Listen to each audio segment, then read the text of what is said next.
አመሰግናለሁ ልደቱ ማሪው ብዙዎች ነገሮች ግልጽ ያደረገ ይመስለኛል። አቶ ጀዋርም ቀጥሉ። አመሰግናለሁ ታዳሚዎችም ጋዜጠኞችም ስለመጣችሁ አመሰግናለሁ። አጠር አድርጌ ብቻ የስብሰባው አንደኛ የስብሰባ አዲስ አይደለም። በሀገራችን ጉዳይ ትግል ለማቀናበርም ሆነ ለሽግግር ለመዘጋጀት ብዙ ውይይቶች እየተካሄዱ ነው ያሉት። ግማሾቹ በግልጽ ግማሾቹ በፕራይቬት በሆነ መልኩ እየተካሄዱ ነው። ኢትዮጵያ ውስጥም ከኢትዮጵያ ውጭም እየተካሄዱ ነው ያሉት። የዛው አካል ነው። እዛም የተሰባሰቡ ሰዎች በተለያየ ውይይቶች ውስጥ እየተሳተፍን ያለን ሰዎች ነን። ኮንቲኒዌሽን ኦፍ ቫሪየስ ኢኒሺዬቲቭስ ወደፊትም የሚቀጥል ነው። ሰፋ ብሎ የሚቀጥል ነው። ፕላኖች ወደፊት የምናሳውቅ ይሆናል። በዛ መልኩ ነው መታየት አለበት። ሁለት ነገር ነው የተወያየ ነው ጠቅለል ሲደረግ። አንዱ አሁን ልደቱ እንዳለው የተካሄዱ ያሉ ትግሎችን ለማቀናጀት የተቀናጀ ትግል ለማካሄድ በትግልና በሰላማዊ መልኩ እየተንቀሳቀሱ ያሉ በተለያየ አደራጀት ያሉ ተዳበውና ተደጋግፈው ለድል እንዲበቁ የማቀናጀት አስፈላጊነት ላይ ውይይት ተካሂዷል። ሁለተኛው ደግሞ ለውጥ ሲመጣ ያ ለውጥ እንዳይጨናገፍ እንዳይጠለፍ ምን አይነት ዝግጅት ያስፈልጋል? ያ ለውጥ የህዝባችን ለዓመታት የተራበውን ፍትህ፣ ዲሞክራሲ፣ ነፃነትና ልማት ያጎናጸፈ የፖለቲካ ስርዓት ለመገንባት ካሁኑ ዝግጅት እንደሚያስፈልግ ከዚህ በፊት የተፈጸሙ ስህተቶች ከዚህ በፊት ያመለጡ እድሎች እንዳይደገሙ ካሁኑ በሀሳብ ደረጃም በጠለቅ ብሎም መወያየት አስፈላጊነት ላይ ሰፊ ውይይት ነው ያለው። እኔ በእኔ ግምገማ ውይይቱ ከጠበቅኩት በላይ ሆኖ ነው ያገኘሁት። ስቴትመንት የሀገራችን የፖለቲካ ሊሂቅ የፖለቲካ ማቹሪቲ በከፍ ያለ መሆኑን የተረዳሁበት ነው። ሴንሲቲቭ የሚባሉ ድሮ ቢሆን ኖሮ ከማጨቃጨቅ አልፈው ሊባሳቱ የሚችሉ ጉዳዮች ላይ በድፍረት በጥንቃቄ በብስለት ውይይት የተካሄደበት ነበረ። እኔ በጣም ደስተኛ ነበርኩ በውይይቱ ላይ ብዙም ተሳታፊ ከዛ በኋላ ስንጫወት ውይይቱ በጣም ገንቢ እንደነበረ ነው። እንግዲህ ቢቀጥለው ከዚህ የተሻለ ውይይቶችን ዝግጅቶችን እያደረግን እንደምንሄድ ተስፋ አደርጋለሁ። አመሰግናለሁ። የተረፈው በጥያቄና መልስ እንመልስበታለን። አመሰግናለሁ። ተባባሪ አመሰግናለሁ ፕሮፌሰር። የተባለው እስካሁን ላለመደጋገም ከጋዜጠኞች የሚመጣውን ጥያቄ ላይ መሳተፉ የሚበጅ ይመስለኛል። ትንሽ አጽንኦት ለመስጠት ግን ያው የውክልና ነገር መነሻውን መድረሻውን በፕሮፌሰር እና በአቶ ልደቱ ዝርዝር ተገልጿል። እዚህ ያለው ስብስብ አንዳንዴ ከሳሽም ተከሳሽም ነው። ተካሶም ቢሆን ግን ፍርድ ቤትን ሄዶ ለመከራከር ጊዜ የማይሰጥ የህልውና አደጋ ላንዣበበ ህልውና ሳይኖር እነዚህ ነገሮች ላይ አንዱ ሲደግፍ ሌላው ሲቃወም ጊዜ ከማጥፋት አሁን እኛ በምንወያይበት ሰዓት ሳይቀር የህዝብ ህይወት አደጋ ላይ ያለ ብቻ ሳይሆን ብዙ ህይወትም እያጣን ባለንበት ወቅት ሆነን የምናደርገው ነገር ስለሆነ ፍቱን መድኃኒት የገሌ ድርጅት ነውና እሱ እስኪያልቅ ድረስ እሱን እየተቸን ዳር ላይ ተቀምጠን ከምንጠብቅ ምናልባትም ይሄ አዲስ መንገድ ትላንትና አብረን መነጋገርም መገናኘትም የማንችል በግለሰብ ደረጃ እንዲሆን ቅድም እንደተባለው የምንወክለው ድርጅትም ምንም ባይኖርም እስካሁን ባደረግነው ጉዞ አንዳችን የአሁኑን ስርዓት በማዋለድ ሌላችን በመቃወም ያጠፋነው ጊዜ ያዋለድነው ይሁን የተቃወምነው አሁን በስልጣን ላይ ያለው አገዛዝ ሁላችንም የማይወክል ከመሆኑ የተነሳ አሁን ሁላችንም ቪክቲም ሆነን ሁላችንም ተጎጂ ሆነን ተገናኝተናል። ስለዚህ ህዝባችን በየደረጃው አንዳንዶቻችን ገና ኢትዮጵያዊነቱን ሁሉ እስክንጠየፍ ድረስ እንደውም ጭራሽ ኢትዮጵያውያን ጋር አብረው ለመኖር አያስፈልግም እና ሌላ መንገድ እንጀምር ብለን ሌላ ሐሳብ ውስጥ የገባን ሰዎችም ጭምር እዚህ ተቀላቀልንበት ምክንያት ለመውጣትም ለመቆየትም ከውይይትና ከመተባበር ውጪ ሌላ አማራጭ የለም ከሚል ነው። እኔ የፐርሰናል ኦፒኒየን ነው። በየአንዳንዳችን በስተጀርባ በጣም የተጎዳ ህዝብ አለ። ለዚህ እንቅስቃሴም ቢሆን ግን እንደተባለው አቶ ልደቱን በዝርዝር እንደገለጸው ይሄ መግለጫ መነሻ እንጂ የሚሻሻልም የብዙ ባለሙያዎችን የእናንተንም ጭምር ስራና ትግል የሚጠይቅ ነው።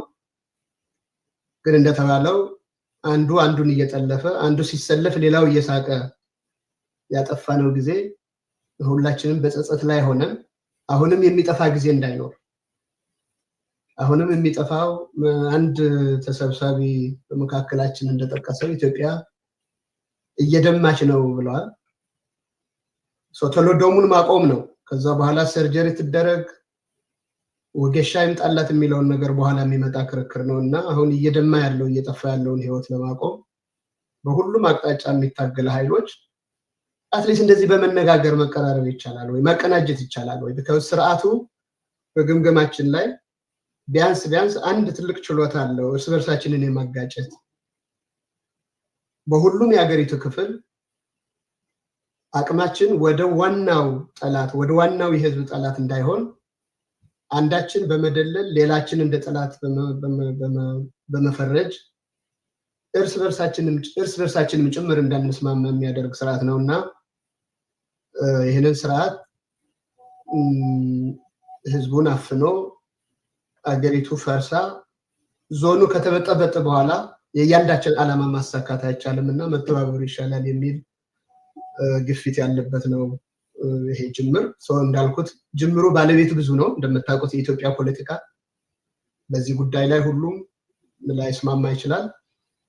ግን አሁን የሚፈለገው ጥሪው ምንድነው? በኢትዮጵያ ውስጥ በሪጅኑ ውስጥ ስቴክ አለኝ የሚል ሰው ቀርቦ እንዲያግዝ ተባባሪ እንዲሆን ጥሪ ማድረግ ነው የመጀመሪያው ስራ። ዲቴይሎቹ በባለሙያም በፖለቲከኞችም ለፓርቲዎች የሚሰጥ ጉዳይ አይደለም። እንደተግባባ ነው የእናንተንም ጭምር የሲቪኩም የታዋቂ ግለሰቦችም የማህበራትም እንጂ ለፖለቲካ ድርጅቶች ብቻም እየሰጠን መልሰን መላልሰን የተዛሳትናቸው ስህተቶች ላለመድገም ይሄን መድረክ እናዘጋጅና መድረኩ ደግሞ የሚሰጠው ምላሽ ይኖራል። ከዚህ በላይ እንግዲህ በጥያቄና መልስ የሚመጣውን ነገር መስማቱ የሚሻል ይመስለኛል። አመሰግናለሁ ፕሮፌሰር። አመሰግናለሁ አቶ አባይ። ሁላችንም አመሰግናለሁ።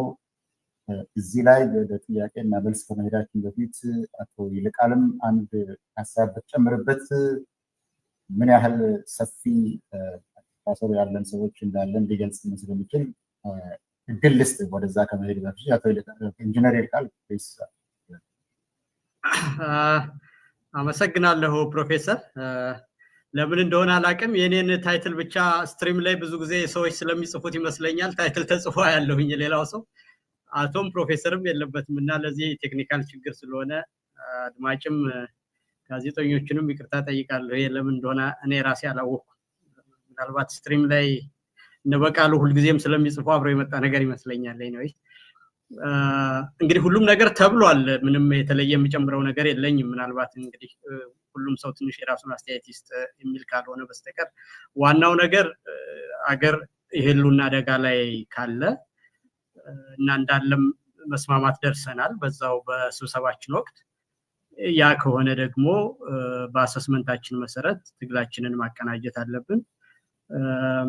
ትግላችንን አቀናጅተን ደግሞ ይሄ መንግስት ካስወገድን በኋላ በተደጋጋሚ የሀገራችን ውስጥ እንደተከሰተው ነገር ሌላ ችግር ሳይመጣና ሀገራችን ደግሞ እንደምታውቁት አሁን ያለው ነገር ሁሉም የብሔረሰብ ንቃት ተደርጓል። የብሔረሰብ ንቃት ደግሞ በራሱ መልካም ነገር እንዳለውና የመብት ማስጠበቁ እንዳለው ሆኖ ደግሞ መገፋፋትና ሌላም ነገር ይዞ እንዳይመጣ ያንን ቅሬታን የማለዘብ ጉልበት እንዲኖርና ኃላፊነት በተሞላበት መልኩ ነገሮችን ለማስኬድ እንድንችል ከዛም አልፎ ደግሞ የጋራ ራዕይ እንዲኖርንና መጠራጠርና አለመተማመን የኢትዮጵያ ፖለቲካ ዋና ድክመቱ ነው። በጣም ትረስት ዲፊሲት በሀገራችን ውስጥ በፖለቲካችን ትልቁ እንትን ስለሆነ ያንን ለመድፈንና በህዝባችን ላይ ያለውን ጥርጣሬና ፍርሃት ደግሞ ነገ የባሰ ይመጣ ይሆነው የሚል ነገር እንዳይሆን በአንድ አቅጣጫ ልብና አእምሮውን ይዞ ያለበት ሁኔታና ይሄ መንግስት መወገድ እንዳለበት የኢትዮጵያ ህዝብ በሙሉ የሚያምን ነው የሚመስለኝ። ያ ከሆነ ደግሞ ነገን በአስተማማኝ ሁኔታ ማየት እንዲችል እንደዚህ አይነት ከተለያየ የፖለቲካ ስፔክትረም ያለን ሰዎች ተሰባስበን በልዩነት ውስጥ መስራት እንደምንችል ማሳይተን ያንንም በሚገባ ግልጽ በሆነ ሁኔታ ከየት ተነስተን የት እንደምንሄድ ቅድም እንዳልነው አካባቢ ያለንበትን ሁኔታ ገምግመናል። ትግላችንን ማቀናጀት እንዳለብን አውቀናል። ከዛም በኋላ ደግሞ ሽግግር እንደሚያስፈልገን ተማምነናል። ስለዚህ እነዚህ ነገሮች ዋና ዋና ጉዳይ መሆናቸውን በገዢው በኩል ግን በተደጋጋሚ የሚነገረው የጋራ የሚያረጋቸው ነገር የለም። ምናልባት ይልቃልና ጀዋር ቢገናኙ የሚደባደቡ ሰዎች እንዴት አብረው ይሰራሉ እንደዚህ የሚባል በጣም የማይረባ አስተያየት ይሰጣል እና ያ ደግሞ እውነት ለመናገር የፖለቲካ ልዩነታችን ስርዓት ያለው ህገ መንግስት ቢኖረንም እንኳን በሀገራችን ውስጥ የማይነቀነቅ ዲሞክራሲ ብንገነባ እንኳን በሐሳብ ልዩነታችን ሁልጊዜም የሚቀጥልና ምናልባት ጄነሬሽኖችን ሁሉ አልፎ ሐሳብ ሽግሽግ እናደርግ ይሆናል እንጂ የፖለቲካ ልዩነት በኢትዮጵያ ውስጥ መኖር ያለበትና እንዲኖርም እንዲፋፋም የምንፈልገው ነገር እንጂ ያለ ልዩነት አንድ አይነት መሆንን የሚያስብ ከሆነ መንግስት ለመመስረትም ሆነ የፖለቲካ ስራ ለመስራት በመሰረቱ የፖለቲካ ልዩነት መኖር ነው ፖለቲካንና ፖለቲካን ያመጣው ነገርና ይሄ የኋላ ቀር አስተሳሰብ መሆኑንና ምናልባትም እንደው ያላቂዎች ፍረጃ ስለሆነ ያንን ነገር ከቁም ነገር እንዳይወስደው አድማጭ እንዲረዳው ፈልጋለሁ። በተረፈ ወንድሞችና ጓደኞች እንደተናገሩት በስብሰባው ውስጥ ትልቅ መከባበር ነበረ፣ ትልቅ ብስለት ነበረ። በአገሪቷ ያለችበትን ሁኔታ በተመለከተ በጣም ተቀራራቢ የሆነ አመለካከት እንዳለን እና አግኝቻቸው ከማላቅ ሰዎችም በሐሳብም ከምራራቃቸው ሰዎች ጋር ስንነጋገር በዛ ደረጃ በበሰለና ልዩነትን አሳድሮ በጋራ ጉዳይ ላይ መስራት ያባት መሆኑን አውቀን በዛ ደረጃ ስለተገኘን ተስፋ ሰጪ ሆኖ አግኝቻለሁ። ይሄው ነው ፕሮፌሰር ማለት የምችለው። አመሰግናለሁ። አመሰግናለሁ። ሁላችሁም እጅግ አመሰግናለሁ። አሁን እንግዲህ ያው ሀገራችን ላይ አደጋ አንዣቧልና ይሄ አለ የሚባል ነገር አይደለም። ስለዚህ ነው የተሰባሰብነው። እንደዚህ ከቀጠለ ደግሞ የመፈራረስ አደጋም አለ። መንግስት ደግሞ ብቻውንም ሊያስተካክለው አይችልም። መረባረብ አለብን ብለን ነው። ሰላም ያስፈልጋል። ሰላም ደግሞ በጦርነት ሳይሆን በንግግር በውይይት የተለያዩ ሀሳብ ያላቸው ሰዎች በመቀራረብ ነው የሚል ሀሳብ ስላለን ነው የተገናኘነው የሚለው ነው ጭብጡ እዚህ ላይ ያለው። አሁን እንግዲህ ጊዜ ነው ይወስንልን። የምትጠይቁትም ተጠራችሁ የምትጠይቁትም አጠር አድርጋችሁ ቀጥታ ጥያቄ እንድትሰጡን ብዙ ሽፋን እንድናደርግ እንችላለን ማለት ነው። መልስ ሰጪዎችም መልስ ስትመልሱ አጠር አድርጋችሁ በቀጥታ እንድትመልሱ እየጠየቅኩኝ አሁን ወደ ጥያቄና መልሱ እንሄዳለን። አስቀድሞ የጥያቄ እድል ሰጠው ቴድሮስ ነው። ቴድሮስ ቀጥል። እሺ፣ አመሰግናለሁ። ቴዎድሮስ ጸጋዬ ነኝ ከሪዮት ሚዲያ። በጣም ደስ የሚያሰኝ ኢኒሼቲቭ ነው። እንደዚህ አይነት ሪዮት ዓለም ብሔርም አካባቢያዊ ማንነትም ተሻጋሪ ጥምረት መኖሩ በጣም ደስ ያሰኘኛል።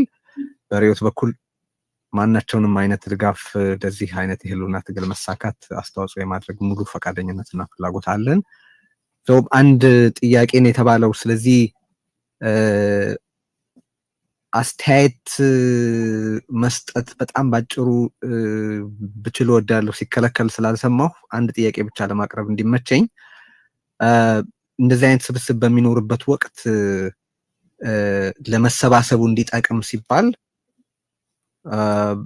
አንድን ህብረተሰብ በተለያየ ጊዜ ማለት በኢትዮጵያ ውስጥ የትኛውም የፖለቲካ አመለካከት ያለው ኃይል እንዲህ ባለ የህልውና ትግል ውስጥ መሳተፍ እንዳለበት አምናለሁ። በተቻለ መጠን አኮሞዴቲቭ መሆኑም እጅግ ተገቢ ነው። እናንተ የወሰዳችሁትንም ኢኒሼቲቭ ከልብ አከብራለሁ፣ አደንቃለሁ።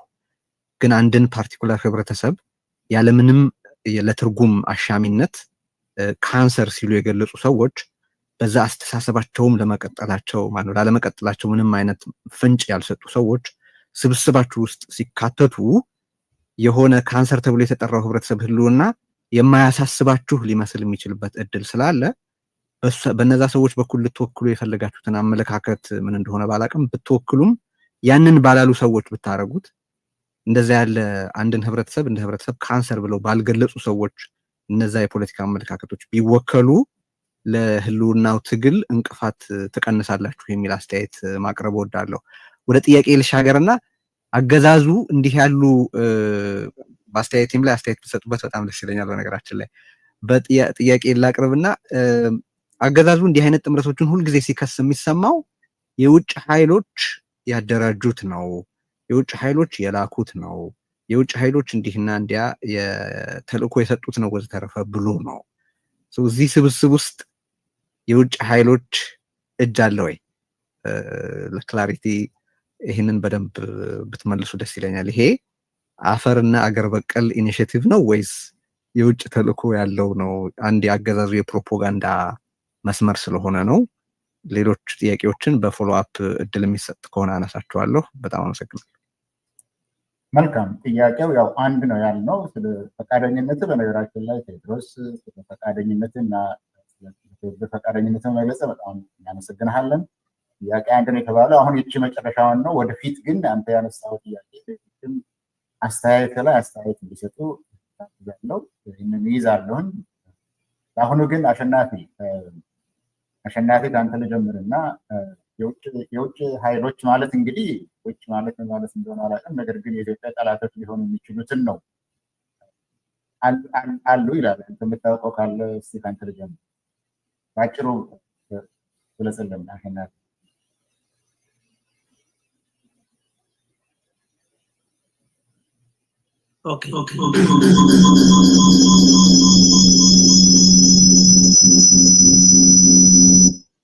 እጅግ በጣም ይቅርታ። ይሰማል? የማይሰማ ከሆነ በኋላ እቀጥላለሁ። ይሰማል? አሁን ጥሩ ነው፣ ቀጥል። ሁለት ኮምፒውተር ስለምጠቀም ታንክ ዩ ቬሪ ማች ፕሮፌሰር ስለሰጠኝ እድል። እንግዲህ ስርዓቱ ተለጣፊ ስሞችን እየሰጠ ብዙ ለማደናገር እንደሚሞክር እናውቃለን። እኛ ግን ኢትዮጵያውያንን በቅን ልብ ነው የተሰባሰብነው። ኢትዮጵያን ለመታደግ ነው የምንረባረበው። ኢትዮጵያ ከመፍረስ እንድትድን ሰቆቃው የህዝብና የሀገር ሰቆቃ እንዲቆም ነው ጥረት የምናደርገው። ይሄንን አድማጭም የኢትዮጵያ ህዝብም ይረዳል ብዬ ነው ማምነው። ምንም እንትን ማድረግ አያስፈልግም። ስለዚህ ምንም ጥያቄ የማያስፈልገው ነው። ብዙም በዚህ ጉዳይ ላይ ውይይት ማድረግም አያስፈልግም። ነገር ግን የህዝብ ሰቆቃ ያንገበገባቸው አካላት ናቸው የተሰበሰቡት የሚለውን የኢትዮጵያ ህዝብም ይረዳል። ሁላችንም በዛ ብንወስደው ጥሩ ነው። ሌላው ግን እኔ ለጋዜጠኞቹም በኋላ ጥያቄያቸውን ለመቆጠብ በውጪም በሚዲያ በተለያየ አግባብ ሰብሳቢው የማይታወቅ ዝም ብሎ እንትን ነው የሚል ተደጋጋሚ ውዥንብሮች ስላሉ ያው ፕሮፌሰር አሁንም እያስተባበረን ነው። የዚህ የትብብሩ የዚህ ስብስብ በአስተባባሪነት ሁሉን ነገር እያደረገ ያለው እሱ እንደሆነ በዚሁ ቢገለጽ መልካም ነው እየሰለማምን ነው። ሌላውን ብዙ ሁሉን ነገር ስለጠቀሱት እኔ የምጨምረው ነገር የለም።